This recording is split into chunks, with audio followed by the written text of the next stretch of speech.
Hello my dear friends, you're on the Military with Summary channel, and today we will discuss the situation in Ukraine and in the world on the 9th of April of 2025. Today we have lots of very interesting updates, so let's start. And first we're going to talk about Moscow, because very important statements were made from there. Russia will not allow the negotiation process to be used in the interests of strengthening Kiev's military potential. That was stated by Nebenzia. The US and Russia are trying to find a sustainable and long-term solution to the Ukrainian conflict. Russia is ready for a serious dialogue to Ukraine, added the Russian permanent representative to the United Nations. Nebenzia called the concentrations of Ukrainian armed forces and Western instructors legitimate targets for Russia. Another important statement, another important thing is that tomorrow the second round of US-Russia normalization talks to start. That was stated by Maria Zakharova. This is very important because tomorrow the representatives of the United States of America and the representatives of the Russian Federation will have a meeting on the territory of Istanbul, where they will discuss most likely on the 10th of April the the initiative in the Black Sea. And I'll remind you that according to first data and from some talks and rumors we have, the Russians and the United States of America are planning to establish ceasefire on the territory of the Black Sea and not to use the Black Sea for the military purposes. So this is exactly what the parties are going to discuss tomorrow. Another important thing about the military situation, a former commander of the 58th Army, General Ivan Popov, arrested in May 2024 for corruption, will be sent to the Special Military Operations Zone. His lawyer announced that the request was granted. The position in which Popov will serve has not been disclosed. So if you don't know, I'll remind you that this General Popov was responsible for the defense of the, Takmak direction when the Ukrainians began their, greatest counteroffensive operation of 2023, when the Ukrainians were completely defeated and destroyed. So he was responsible for the 58th Army, which was located exactly in this area. Later, he was arrested. There is a court, as you can see, and as you can see, he asked to be redeployed back to this zone of the special military operation, and the sources reported that he is going to be in charge of another storm squad or something like this. He will be in charge of stormtroopers, and he will be sent probably to attack maybe Orekhov or something like this. Now let's talk about Kiev. We have lots of very interesting political statements. These days the General Seversk was interviewed, and he gave us lots of very important statements. He told us that Ukraine must mobilize 30,000 people per month. Ukraine has begun to receive less aid from the United States, accepting support primarily from European countries, said the commander-in-chief of the armed forces of Ukraine, Seversk. Support from partners, of course, plays a decisive role, especially when the United States help us. Currently, the assistance from the United States has been reduced, and the main assistance comes from our partners in Europe, he said in an interview with the Ukrainian publication Left Coast. So this is a very important statement. And also Seversk added that Russia's offensive on Sumy and Kharkiv regions, which President Zelensky spoke about earlier, has already begun. So let's discuss now these offensives, and first let's talk about the Sumy direction. According to information we have, during the previous 24 hours, the Russians managed to improve their positions once again significantly. We have lots of videos. We see that the Russians currently are trying to attack in the direction of the settlement of Yunakivka, using at least 3 roads of attacks. This is the first one. When talking about these roads of attack, currently the Russians were focused on destroying the Ukrainian vehicles and Ukrainian positions along the road. In this video, for example, we can see how the Ukrainians most likely were trying to evacuate from the line of combat contact the damaged and abandoned vehicles, but the Russians discovered them and destroyed them. So basically the Russians are clearing these roads of attack because maybe those vehicles were mined by the Ukrainians. The Russians are about to clear this territory, and they will continue offensive operation further in the direction of the settlement by the name of Vodolahi and Belovody. Another road of Russian attack takes place to the south of Basovka. I'll remind you that just yesterday the Russians were spotted on the northern outskirts of the settlement of Loknya, where several Ukrainians managed to capture the Russian forces there and arrest them. And based on that video, we have adjusted the map. And today, neutral mappers reported that the Russians once again managed to improve their positions. So this is the second road of attack, and the Russians are trying to advance from the village of Basovka further in the southern direction through the village of Loknya to the village of Yunakivka. Now let's move further and let's discuss the situation in the area of Leshnya. Due to the fact that the Russians managed to improve their positions in fields, basically the Russians managed to shorten the distance to the main supply line that Ukrainians still use. We're talking about N07 road. Currently the distance to this road is less than 1 kilometer. And if Ukrainians lose control over this road, most likely the Ukrainians that are currently located in the village of Leshnya would be caught in colder, or they would be forced to fall back from this area. But due to the fact that the Ukrainian commanders prefer to hold positions despite the losses and despite the price they pay, we believe that Ukrainians would be caught in cauldron. As for now, we have lots of videos from the territory of Leshnya. In this video, we can see how the Russians were bombing this village either with the TOS flamethrower systems or with probably TOS or with Iskanders.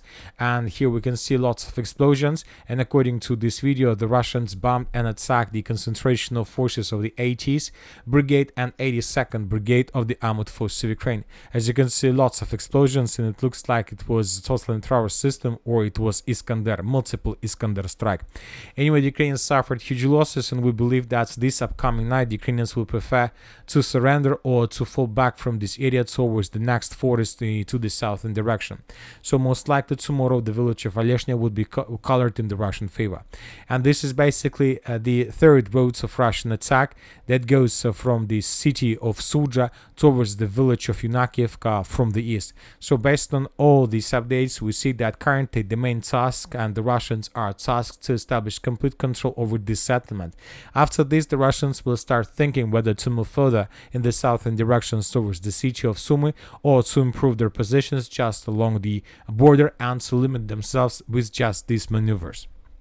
At the same time, the Russians continue their offensive operation on the territory between the village of Guiva and Garnal. During the previous 24 hours, the Russians, as you can see according to this map, managed to improve their positions.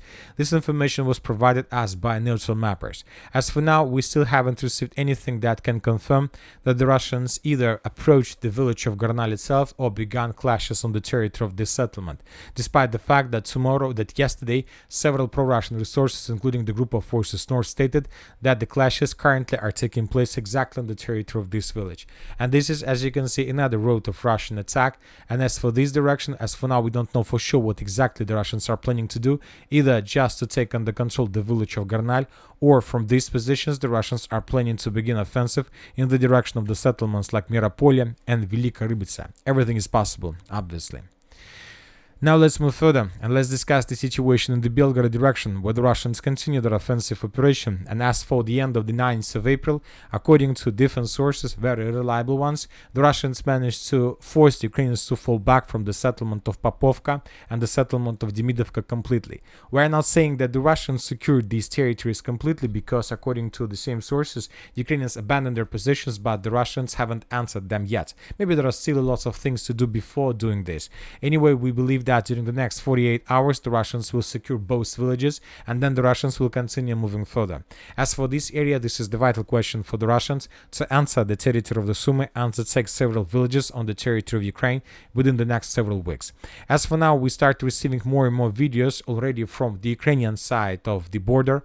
In this video we can see how the Russians managed to discover the Ukrainian tank T-72 and to destroy this tank with Russian drone by the name of Inahodis. A bit further in the northern direction we have several tanks of the Armored Forces of Ukraine that were damaged and destroyed by the Russian FPV drones. So we see that more and more videos we start receiving from the Ukrainian side of the border, and we believe that we are going to receive more and more videos in the future, because the Russians obviously are going to create secure zone. Now let's move further and let's discuss the situation in the Kharkiv direction. Once again, according to Syrsky and according to Zelensky, the Russians began their offensive operation, a major offensive operation, both in the Kharkiv region and in Sumy region. So we have just discussed the battle for the Sumy direction, and now let's talk about the Kharkiv direction.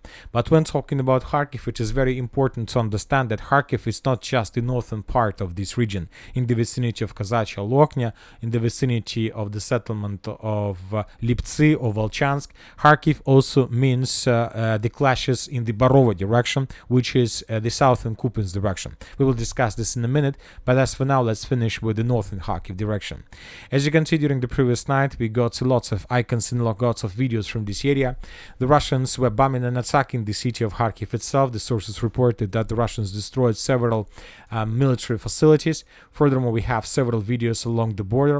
In the vicinity of the village by the name of Shapovalovka and Tsupovka, the Russians attacked the positions of the armored forces of Ukraine with multiple launch rocket systems and with source flamethrower systems, dealing significant damage to the armored forces of Ukraine.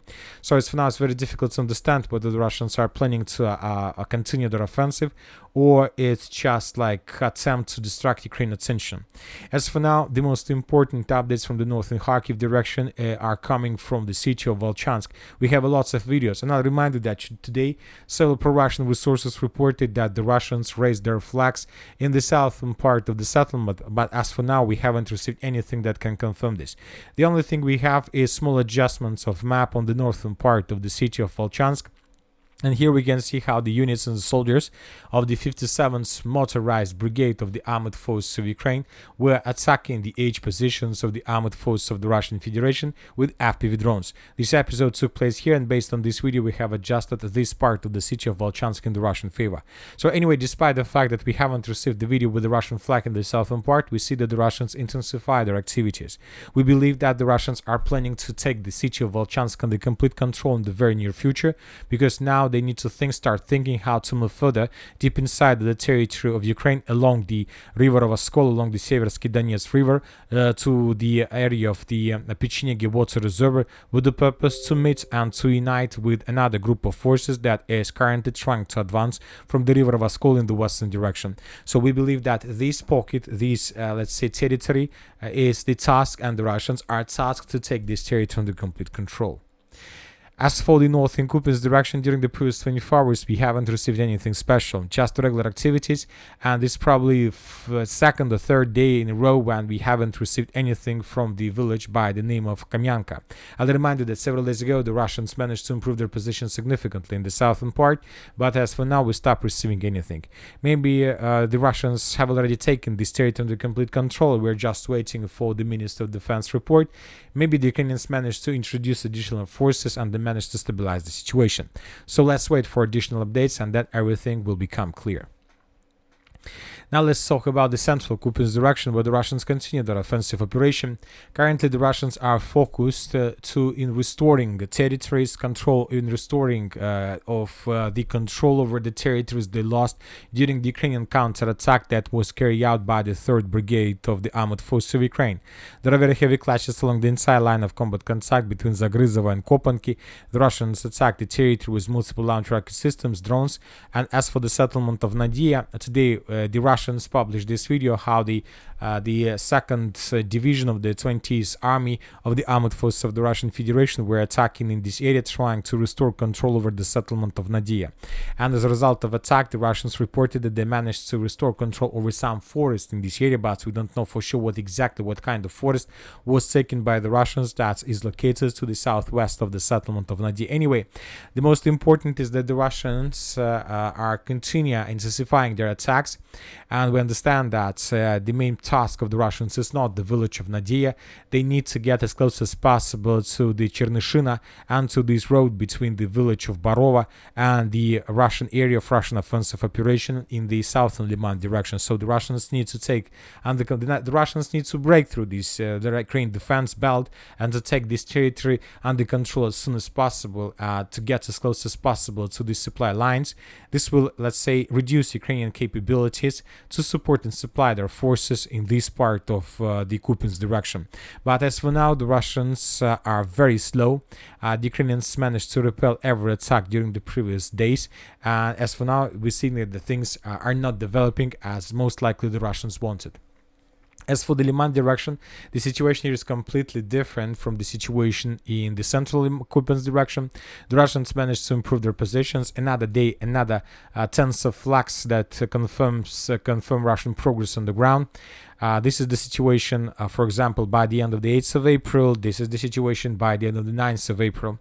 As you can see, according to this report, according to different reports and articles that were published by neutral mappers and by pro-Russian resources, during the previous 24 hours, the Russians improved their position significantly, and basically the Russians managed to semi-encircle the village of Nova from the north, from the south, and from the east. So we expect that tomorrow, either we're gonna start receiving first videos with flags from the territory of Nova itself, or maybe the Minister of Defense of the Russian Federation will let's say, make another report where they confirm control over this territory. So we see that everything is on the edge of complete collapse.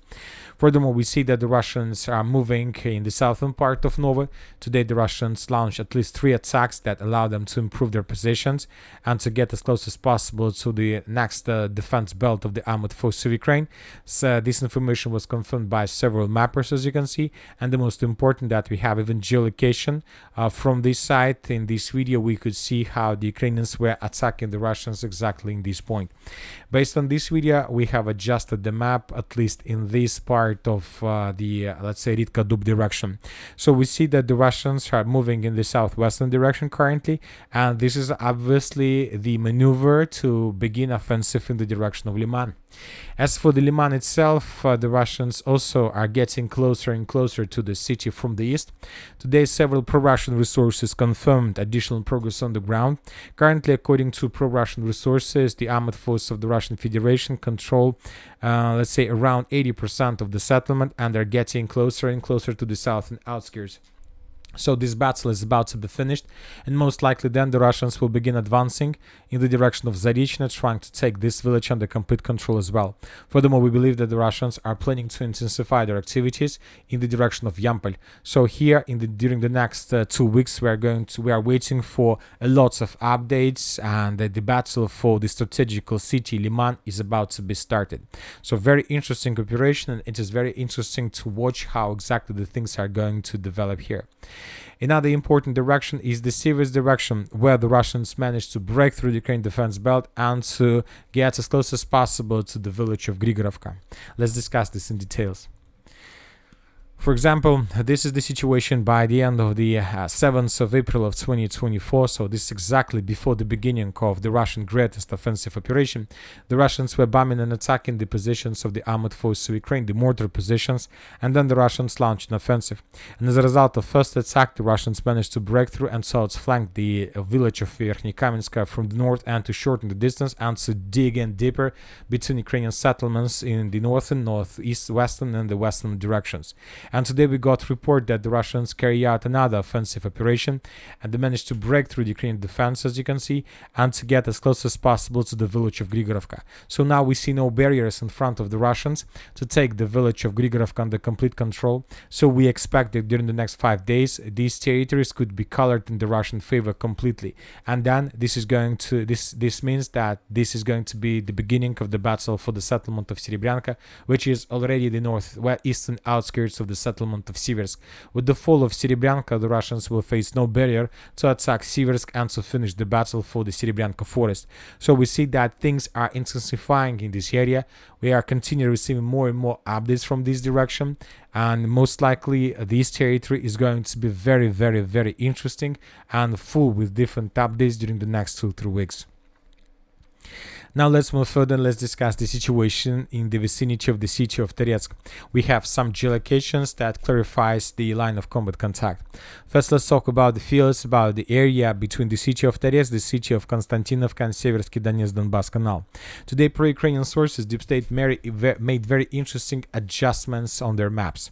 So this is their map by the end of the 9th of April. As you can see, they show a huge gray zone or contested area between the villages of northern and the southern Deliivka and the canal of Seversk Donetsk-Donbass, which means that currently there are very heavy clashes exactly in this area.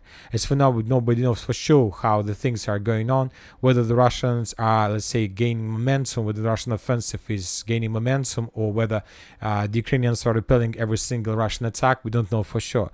But during the next several days, we believe that we're going to get more updates, and we will adjust the map, or we will keep the map as is. So currently, the Russians, once again, summarizing everything, are trying to attack the village of Delievka from the east, and the Russians are trying to get the village of the northern Delievka from the south. If the Russians are able to do this, then this is going to be complete collapse of Ukrainian defense in this direction, and basically the beginning of the battle for the city of Kostiantynivka from the southeast. Furthermore, we got lots of geolocations from the city of Toretsk, and first let's discuss the northern one. In this video that was published today by the Ukrainian side, we can see how Ukrainian drone was attacking, bombing the positions of the armored forces of the Russian Federation in the northwestern part of the city, and based on this video we have adjusted this small part in the Russian favor. For example, this is the situation by the end of the 8th of April, and this is the situation by the end of the 9th of April. Just a bus station or some facilities were taken by the Russians. Furthermore, we have another video from the elevation from this Terikon. Here we can see another Ukrainian drone that was attacking the Russian positions there. And based on this video, we haven't adjusted anything, but this is just another clarification and the confirmation of Russian control over this strategical point. The most important question I have right now is what is the status of these territories, of the western part of the Zabalka micro-district and of the fields and the fortifications here. Because according to, let's say, this video, the Russians have complete control over this territory. They control this territory with drones, with eyes, with everything, and Ukrainians have no chances if they have their positions there. Currently, the Ukrainians have no chances even for successful evacuation, because the Russians on the elevation will see everything, and they will give information if they see or if they discover any movements from the Ukrainian side, which means that we believe that most likely either the Ukrainians have already abandoned their positions in the western Zabalka micro-district or about to do this upcoming night between the 9th and the 10th of April. Now let's move further, let's talk about the southern part of the Kostiantynivka direction. And as you can see, during the previous 24 hours, we have lots of videos from this area. According to information we have, the Russians are about to begin their assault operation towards the village of Valentinivka. Here we can see Russian artillery preparation, how they were attacking and destroying the southern edge positions of the armored forces of Ukraine. Maybe this upcoming night, the Russians will make first attempts to test the Ukrainian defense.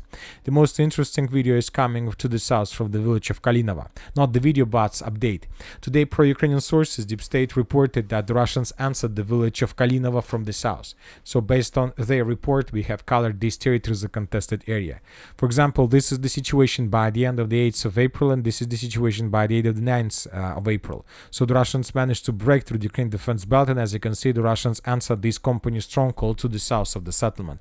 Most likely, currently, the Russians are trying to take this company stronghold under complete control, and only after the fall of this fortified area, the Russians will continue advancing further in the southern and then in the northern part of Kalinovo. So the battle for the village has begun, we see, and now we see that the Russians are tasked to, let's say, maintain their lines between the village of Zelene Polye, Kalinovo, and Sukhaya Balka. So this pocket is about to be cut by the Russians, and we expect that this is going to happen during the next 2-3 weeks. At least the Russians are tasked to do this. Now let's move further and let's discuss the situation in the Pokrovsk direction, where we are getting back again to the settlement of Kotina. Today, the pro-Ukrainian sources made another adjustments on their maps, and according to them, the Ukrainians, as a result of counterattack, managed to establish complete control over the railways between the village of Vodachne and Kotina. As you can see, as for now, we decided not to make any changes to the map because currently we have some doubts whether the Ukrainians managed to do this. Yes, our rules is to make changes based on the reliable resources, but today we would like to make some exception until we get additional clarifications. The thing is, yes, today we got a video that was published by the Ukrainian side by the 8th Special Regiment, the 8th Special Purpose Regiment of the Armored Forces of Ukraine, and in this video we can see how the soldiers of this 8th Special Regiment of Ukraine were clearing the village of Kotlina, at least from the east. Lots of episodes how the special forces were moving from one building to another, how they were trying to track the Russian soldiers and to discover them and to destroy Russian positions. Lots of episodes, and all these buildings were geolocated, and this is exactly the part of Kotlina where the Ukrainians were clearing the village, where they're trying to clear the settlement. And based on this video we have adjusted the map. As you know, it's very difficult to understand how exactly the Ukrainians answered the village, but one thing, these 8th Special Forces Purpose Regiment, both the Special Purpose Regiment and the Deep State map, is under control and influence of the main intelligence directorate of Ukraine, which is under control of Budanov, Kirill Budanov, the head of Ukrainian intelligence. So we believe that as for this situation, this is something like media attack. So we believe that this map change and this attack is something like media attack with the purpose to show the situation that maybe doesn't have anything common with the reality. So as for now, we want to get additional geolocations and additional updates from the line between Udachno and Kotina to make the adjustments on map. As for now, this information is not enough for us to make all necessary changes. Now let's move further and let's discuss the situation in the Bogatyr-Alexeyevka direction. We have changes. The Russians during the previous 24 hours tried to break through the Ukrainian defense belt in the vicinity of Bogdanovka, once again with the use of the significant number of vehicles. We will not watch this video till the end because we have lots of episodes with violence, lots of scenes of violence. So that is why we'll skip this video. But anyway, this video shows how the Russians were attacking the Ukrainians using this route of attack, and the Russians were trying to get probably in the direction of Alexeyevka from the north. And based on this video, we have adjusted the map because there were lots of episodes, lots of geolocations in these fields. So this is the situation in this direction. Furthermore, we have another video in the western part of Andreevka, and according to this video, we have also adjusted the map. We will not open this video, also based on the same reasons, lots of violence. As for the South Donetsk and Zaporozhye direction, we have several updates. Today, pro-Russian resources reported that they managed to break through the Ukrainian defense in the fields between the villages of Dnieproenergia and Odradne. The Russians managed to take under control this space 1.5 kilometers on 2 kilometers. So very huge territories were taken by the Russians during the previous 24 hours. So something like this was taken by the Russians, and the Russians, according to several pro-Russian reliable sources, continue offensive. And now the Russians are trying to get as close as possible to the N15 road with the purpose to cut supply and support of Ukrainians that are currently located in the villages of Odradne, Bogatyr, and Alexeyevka. So this is something like offensive operation, as you can see, from the south, and offensive operation from the north, as if the Russians were trying to take these Ukrainian soldiers in Cauldron. Maybe the Russians managed to advance in these questions, so tomorrow, the day after, I believe we're going to receive additional details, and then we will be able to make more or less reliable conclusions. As for the Zaporozhye direction, lots of icons. The Russians are hunting, attacking, and destroying Ukrainian positions with FPV drones. So as you can see, we continue receiving more and more videos with the Russian units attacking Ukrainian positions. And once more, again, important thing that most likely the general we've been talking at the beginning of this video, most likely he would be redeployed in this direction to where he will be in charge of some, let's say, stormtroopers, and maybe he will be in charge of several offensive operations in these directions. So anyway, let's wait and see what is going to be. And that's it for today. Military Summary channel reminds we condemn any violence in the world. Thank you for your watching. Subscribe to my channel, put your likes, join my Patreon, and have a good day. Bye bye.